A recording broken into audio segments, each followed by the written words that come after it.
What has happened to him? Picture this. You're tending a garden. A tiny rusty thorn brushes your skin, and you barely notice. Hours pass. In that speck of soil hides a patient troublemaker that may have waited years for this moment. It doesn't spread from person to person. It never craves headlines, and it hates fresh air. Yet the right kind of wound lets it slip inside and turn muscles into iron cables.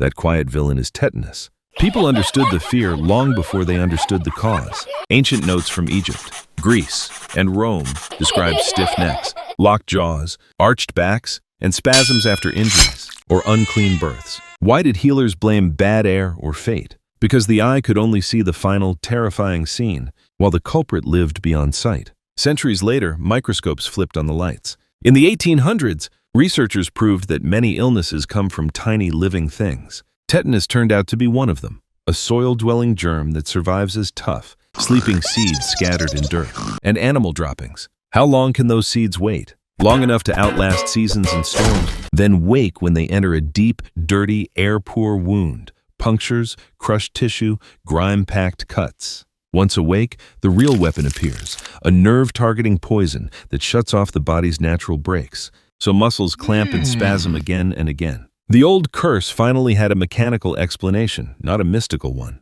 Knowing the enemy opened a door. Doctors learned to blunt the poison with antitoxin, like casting a heavy blanket over a chemical fire already burning. But is damage control enough? Not when prevention exists. Scientists altered this poison so it couldn't harm, yet still looked familiar to the immune system, creating a vaccine. A short course for your inner bodyguard that says, if this face shows up, act fast. That lesson stuck, and the future shifted. War sharpened the message. In muddy trenches and field hospitals, dirty wounds were constant and tetanus lurked at the margins. Military teams set simple rules: wash thoroughly, cut away dead or filthy tissue, and don't seal a contaminated wound in a hurry. Why leave it open at first? Because oxygen spoils the germ's hideout. Vaccinating soldiers made the difference visible. Cases plummeted. Those battlefield habits became everyday wisdom in civilian hospitals, clinics, and homes. Another front demanded care. Newborns. In places without clean tools or safe cord care, a baby's first days could be stolen by tetanus. What turned the tide? 3 plain steps. Vaccinate the mother late in pregnancy. Ensure clean delivery. And keep the cord stump dry and untouched by powders, herbs, or household remedies. Wherever these became routine, newborn deaths fell steeply. That quiet revolution was measured in lives saved. By the mid-20th century, tetanus vaccination joined routine childhood schedules, often bundled with diphtheria and whooping cough. Boosters for adults kept protection fresh. There is a catch, though.